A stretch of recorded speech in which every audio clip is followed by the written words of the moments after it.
بچوں کو دعائے بڑوں کو سلام. فضا ہے میرا نام. You watching morning with Faza. ناظرین، آج جو ہے پہاڑوں کا عالمی دن منایا جا رہا ہے پوری دنیا میں. ہم ہی منائیں گے آج. جیسے کل بھی میں نے آپ کو بتایا تھا کہ ہم کوئی نہ کوئی قسم سے کچھ نہ کچھ سیلیبریٹ کر رہے ہوتے ہیں. یہ پہلے دور نہیں تھا. اب جو ہے ہم کوئی ایسی اہمیت چیزوں کو دینا شروع ہو گئے جس میں ہم پوری دنیا میں پھر سیلیبریشن کرتے ہیں, کوئی ایسا عالمی دن مناتے ہیں. اور آج پہاڑوں کا دن ہے.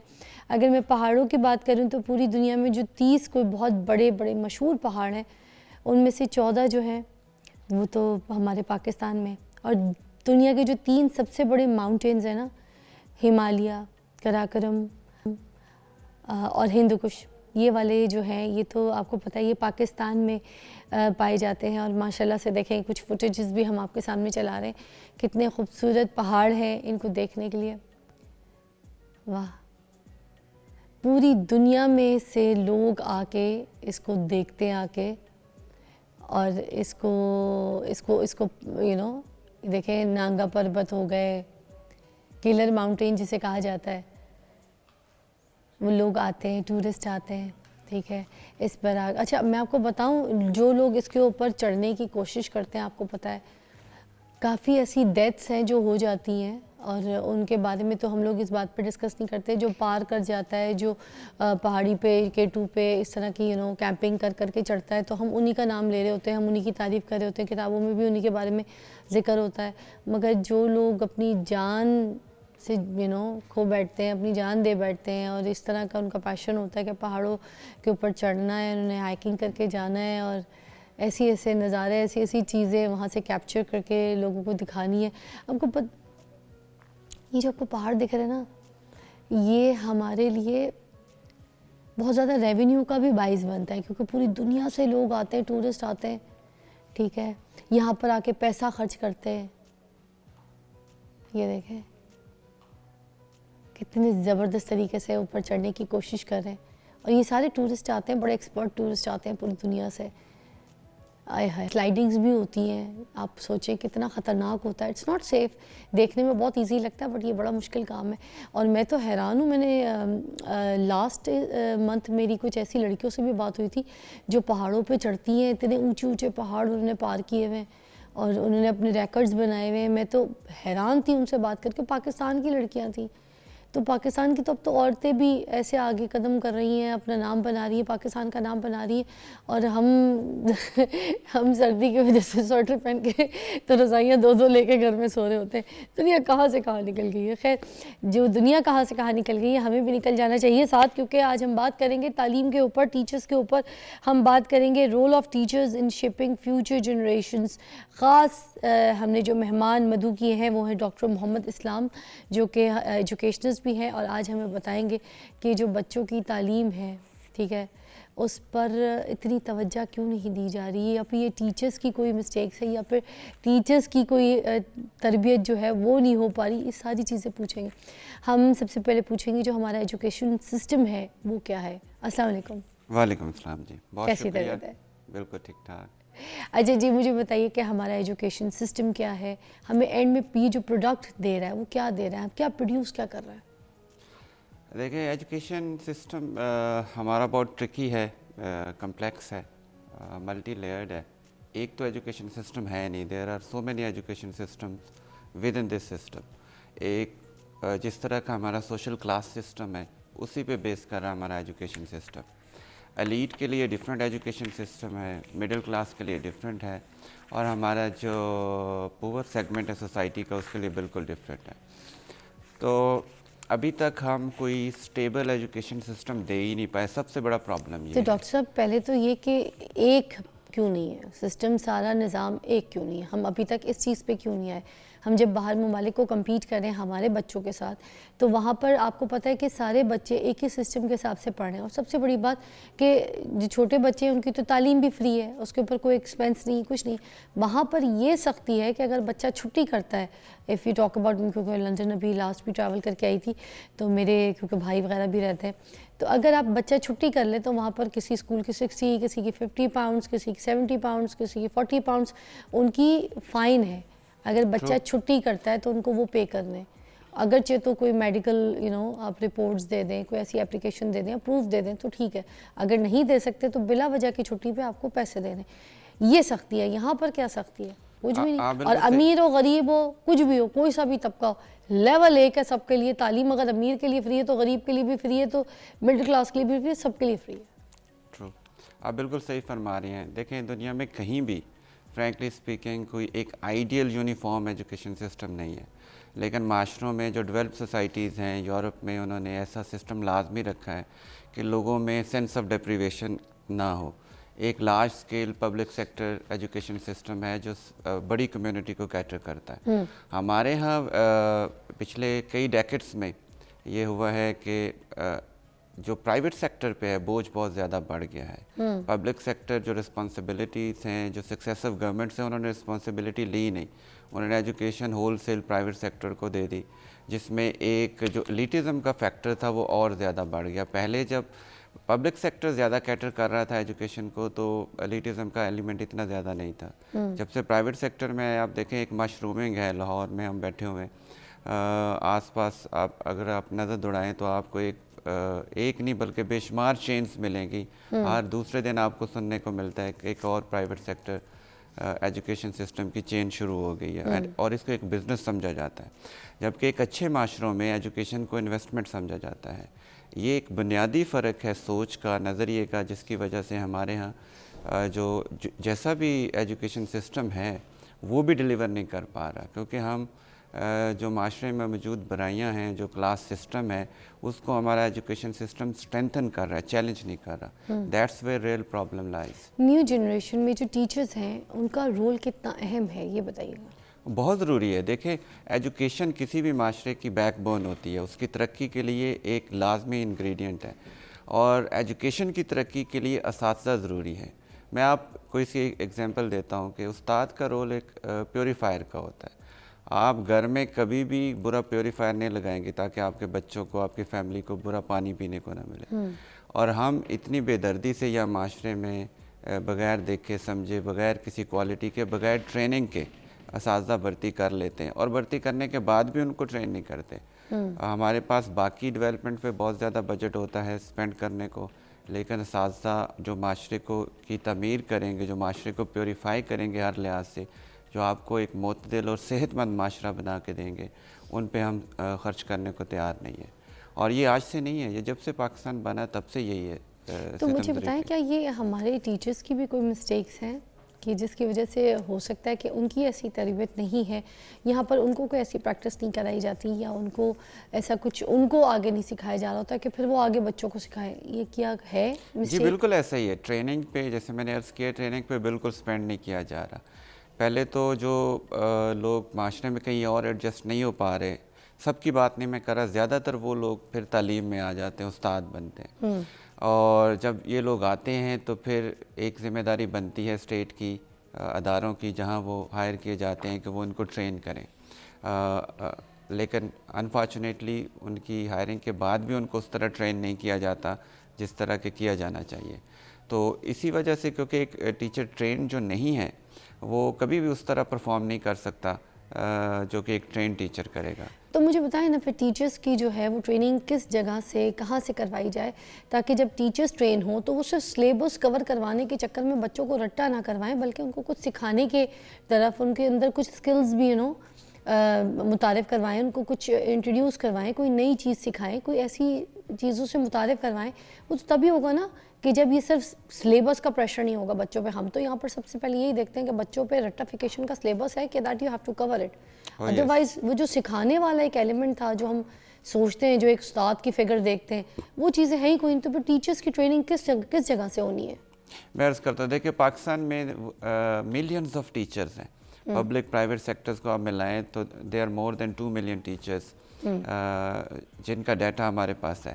لیکن there are only 270 institutions of teacher training. اچھا 270 جو ادارے ہیں ان میں سے بھی اگر آپ دیکھیں کتنے نان افیکٹو ہیں تو ان کی تعداد بہت زیادہ ہے. آپ کو 100 اینڈ سم تھنگ ادارے ایسے ملیں گے جو افیکٹولی پرفارم کر رہے ہیں کسی لیول پہ.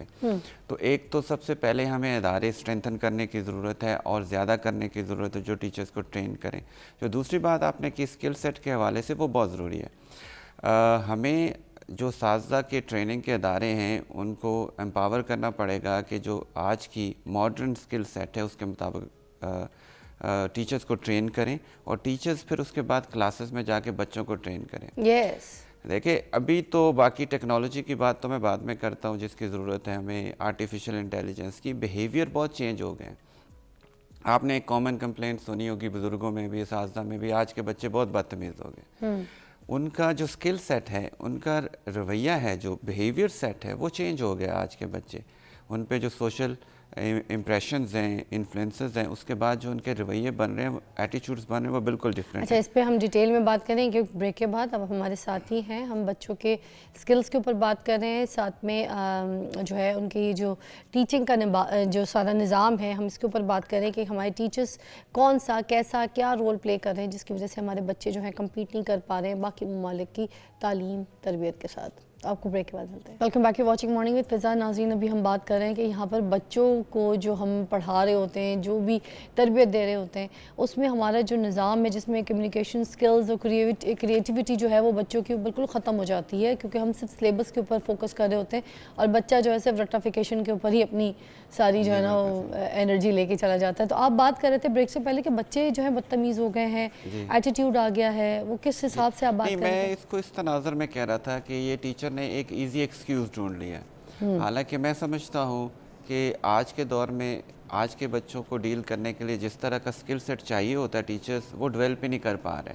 اور یہ بچے کہتے ہیں را میٹیریل ہوتے ہیں, میں کہتا ہوں بلکہ بچے they are like a fire.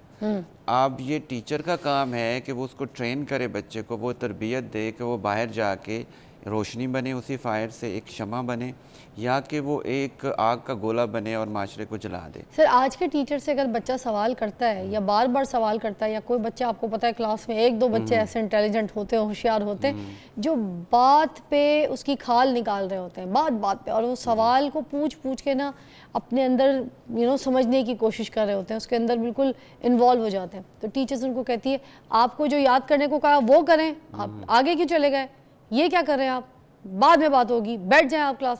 تو یہ چیزیں جو ہے مطلب آپ کو نہیں لگتا کہ بچوں کے اندر اگر کوئی ایسی کریٹیوٹی یا کوئی سکلز اجاگر ہو رہی ہے, کوئی سوال پوچھنا چاہ رہا ہے بندہ, تو وہ اس کو بالکل آپ بٹھا دیتے ہیں کہ باقی سلیبس کے حساب سے چلو, یہ الگ سے ہٹ کے کیوں آپ بات کر رہے ہو, یہ ہمارا سبجیکٹ نہیں ہے, یہ کیوں؟ اس کی بنیادی وجہ یہی ہے کہ وہ ٹیچر ٹرینڈ ہی نہیں ہے کلاس کو ہینڈل کرنے کے لیے, لرنر کو انگیج کرنے کے لیے. لرنر انگیجمنٹ ایک بہت بڑا فیلڈ ہے اور ویسٹ میں اس پہ بہت انویسٹ کیا جاتا ہے. جو نئے ٹیچر بنتے ہیں ان کو ٹرین کیا جاتا ہے کہ انہوں نے بچوں سے کلاس میں ڈیل کیسے کرنا ہے. ہمارے ہاں بھی پہلے 70s 80s میں بڑا پاورفل سسٹم ہوتا تھا پرائمری ٹیچرز کی ٹریننگ کا, مڈل اسکول ٹیچرز کی ٹریننگ کا. اب تو وہ بھی ختم کر دیا ہے, یعنی انسٹیڈ کہ ہم اس کو پائل آن کریں, انکریز کریں, ہمارا جو سکسیسو گورنمنٹس نے اس کو بھی ختم کر دیا, جس کی وجہ سے ایک معاشرے میں خسارے کا ایلیمنٹ ہے. جو آپ کہہ رہی ہیں نا, میں اس کو خسارہ کہتا ہوں. تعلیم میں جب بھی خسارہ ہوگا نا وہ آپ کے معاشرے میں ریفلیکٹ ہوگا. جتنا آپ اپنی جنریشنز کو اگنور کریں گے, جو میں نے پہلے آپ سے عرض کیا کہ ہمارے ہاں آج بھی تعلیم کو, چاہے پیرنٹس ہوں, وہ پیرنٹس بچوں کو کہتے ہیں جی ہم نے آپ پہ اتنا خرچ کر دیا, گورنمنٹ کہتی ہے ہم تعلیم پہ اتنا خرچ کر رہے ہیں, حالانکہ بہت کم خرچ کر رہے ہوتے ہیں. تعلیم ایک انویسٹمنٹ ہوتی ہے. جب تک ہمارا بیسک مائنڈ سیٹ چینج نہیں ہوگا تب تک ہم تعلیم کو بہتر نہیں کر پائیں گے. میری بیٹی ہے 9 سال کی نا, میں نے تو بڑی سختی کی ہے. میں پتہ نہیں کیونکہ صبح شام یہ شوز کرتی ہوں, اس طرح کے ٹاپکس کرتی ہوں, تو مجھے تھوڑی سی اس طرح کی اویئرنیس ہے. باقی جو عام گھر میں بیٹھی عورت ہے اس کو شاید اس طرح کے آئیڈیاز نہیں آتے. میں نے تو اپنی بیٹی کو سختی سے کہا ہے, کلاس 5 کی اسٹوڈنٹ ہے, اب اس کے پیپر ہو رہے ہیں, مطلب کل اس کا پہلا پیپر ہے. اب یقین کیجئے اس کے دونوں سیمسٹر اس نے خود سے تیاری کی, خود پڑھا, خود سب کچھ سبجیکٹ اپنے ٹیسٹ وغیرہ سے, اور اچھے مارکس کے ساتھ پاس ہوئی. اس بار بھی جو فائنل پیپر ہے اس کو میں نے کہا کہ میں فیس پے کرتی ہوں, مجھے تمہیں الگ سے ٹیوشن نہیں لگانا. ٹھیک ہے میں تمہارا ٹیسٹ لے سکتی ہوں, کہیں پھنسی ہو گھر میں تمہیں سمجھا سکتی ہوں, مگر نئے سرے سے پورا سبجیکٹ میں پڑھ کے تمہیں ابھی بتاؤں, یہ نہیں ہو سکتا کہ میں تمہیں سمجھاؤں. اور یہ جو تم نے رٹافیکیشن کی ہوئی ہے یہ نہیں چلے گی. وہ بریک ٹائم پہ اپنی ٹیچر سے